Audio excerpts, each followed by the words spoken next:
Hey there, you clicked on the Weather Ranger Climate Watch. I am Charlotte Weather Ranger meteorologist Mike Griffith coming to you here from Charlotte, North Carolina, right on the border of North and South Carolina. It's about 9:45 p.m. here Eastern Daylight Time, September 4th, 2016.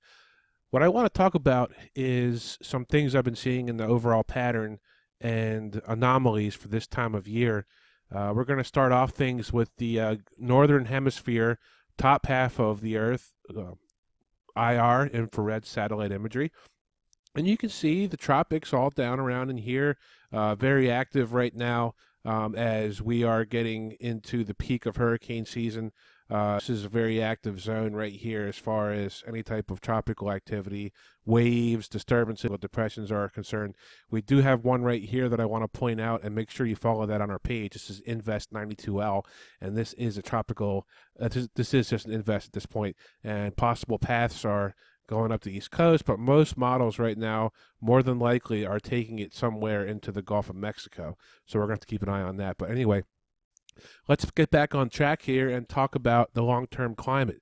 Well, what we're expecting here at Weather Ranger is an eventual shift to a ridge in the west, which would mean that the jet stream would be up like this, and then a trough in the east, which is where the jet stream would dip down like this, and that would mean that there's a big scale low here, if you pardon my drawing, and there's a big scale H there for high. So that would mean that there would be another high over here. Now, this is all in the future. So what does that mean? That means autumn chill outbreaks throughout the month of September, October, and November. Quite chilly as the air in the North Pole is going to be allowed to open up. Okay. And that also means, since the ridge is going to be over here over the Atlantic Ocean, that there's going to be an increased tropical threat. Look at all these waves right now over Africa moving from east to west. And right here's the Atlantic, here's the United States, here's the Atlantic Ocean, and everything moves this way. Okay. Look at all these waves lined up right here across Africa. I can stop it right there, and I can show you. Here's one right here. Here's another one right here. And here's one right here, and here's one right here, and here's 92L. So, if a ridge builds up here in the East Coast, actually over the Atlantic or just off the northeast coast, then this is going to be a major threat to anywhere along the U.S. Mainland and Gulf of Mexico. Okay. But let's talk about something that I want to show you right now that has me kind of raising my eyebrows towards the winter. And as many of you know, it has been snowing out in Colorado and Idaho and parts of Montana. And it's not even Labor Day yet, folks. We were seeing some snows in the mountains of Colorado, and it wasn't even September yet. It was August. And as hot as it's been out, you would kind of think that there wouldn't be snow yet this time of year. You normally see something like that maybe October out in Minnesota and Wisconsin, and maybe the North and South Dakota out in the Midwest, and of course the Rockies and the mountains. But this isn't even September yet, folks. This is August, and we're seeing this. This is incredible. Look at the forecast snowfall here amount in inches as we look at the mountains of Montana and also Idaho here. And this and parts of Wyoming, as you can see, West Yellowstone here, and on the action in the mountains. This is just crazy. I mean, this is by Monday, 9 o'clock a.m., and this is the total forecasted amounts of snow. Winter storm, what is this? Winter weather advisory is in effect out here for most of Montana and the western portions right here. So this is really definitely happening. And I want to show you something else here as well. Okay, and this is as of today, September 4th. And what I want to show you is look at the snow cover already here showing up on NOAA's snow cover product here. And looking in the mountains of British Columbia, yes, there are some tall mountains here, but just much snow to be showing up already in British Columbia, and then plus the snow that's too small to be showing up here in Idaho and Montana and stuff that already fell in Colorado. It's just crazy for early September. Not even Labor Day yet. I want to show you something even a little bit more interesting here. As we were back in early August, take a note of the snow cover up around the Northwest Territories here of northern Canada. And look at that. This is August 1st that there was snow up there. And then it kind of, as we head into August 2nd, it grew and then it kind of maybe melted in places and then grew in other spots. And then it kind of just went away through August 11th. So this is a quiet period right now compared to let's see what that blip was. Let's go back there. There's even some snow cover here through August 25th. So we're seeing snow all up around the higher elevations of the mountains, down and through here, and also up the Northwest Territories. And it's August.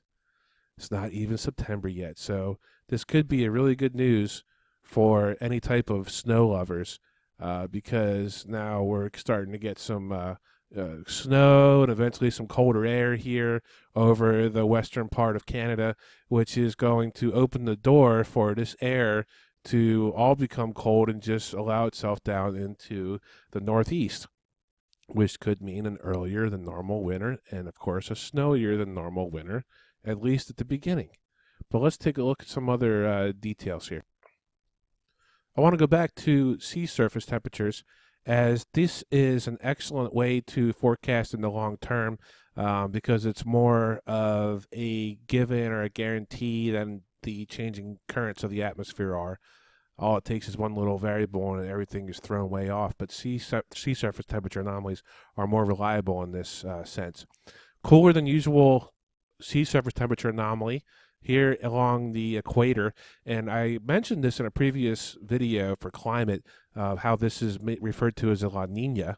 Right up here, just off the coast of Alaska, especially north of Alaska right here, positive, warmer than usual sea surface temperatures.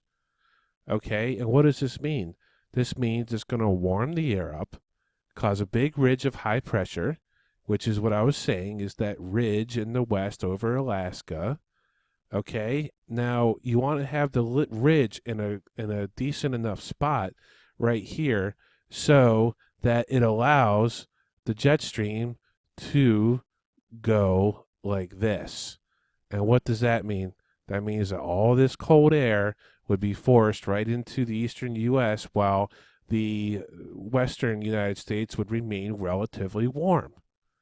And we could see ice storms all the way down here into South Carolina, North Carolina, Georgia, and of course Florida. They're not going to escape the cold either. There's some random real low dips in the jet stream. Of course, this is when we get our East Coast storms that we're going to have to watch out for here, according to these sea surface temperature anomalies. If we can get the ridge in the air, not the ocean water temperature, if we can get the ridge in the air over Alaska, then look out this winter, as it's going to be very cold, very snowy. And we're in a period right now where it's just been so cold, it goes in about 10 years, and that's what our oscillations are. It's about every 10 years or so. Okay, and finally with this climate segment here, these are based upon past years and past winters and current conditions that we're experiencing right now in August and early September, given that what we're seeing right now across the northern hemisphere is what these computer models are run based upon right here. Here is August, September, October, November, and December. So there's actually 2 Augusts here. I'm not sure why they put 2 Augusts right here. Reanalysis 500 height, weighted mean. Okay, so this is a mean and this is just the actual height analog. But these are pressure patterns up at around 18,000 feet above the ground, or sea level, depending. And this is what we are going to see based upon past data. You see, I'm not a big fan of analogs. This is September. I mean, if this is correct, I mean, here's the ridge over top of the North Atlantic, which means hurricane central here in the East Coast and the Gulf, maybe. Okay, and cooler than usual fall and autumn outbreaks making it down into the Carolinas and the southeast states, and especially the East Coast as we go into September. And then look at this in October. This is all cold. We absolutely get blasted with cold and storminess according to the analogs right here. This is October. November, it's saying things chill out a little bit, and then December, it takes us really warm into this big ridge over the Hudson Bay and just gives us no snow through December.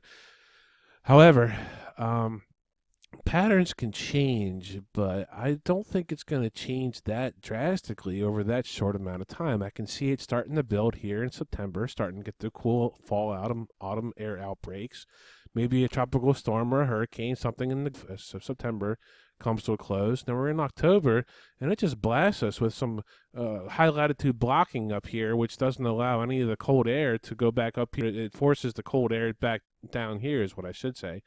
I think this trend continues through November and December. This is why I don't like analogs. They get less and less accurate, especially as you go into the longer range. And it stays like this guy through November and December at least. I want to thank you for clicking on this video. I want to thank you for watching. I also want to encourage you to like us at Charlotte Weather Ranger on Facebook. Just type that in the top of the search bar, or you can click on the link in the description underneath this video. Thanks a lot for watching. I am meteorologist Mike Griffith coming to you from Charlotte, North Carolina.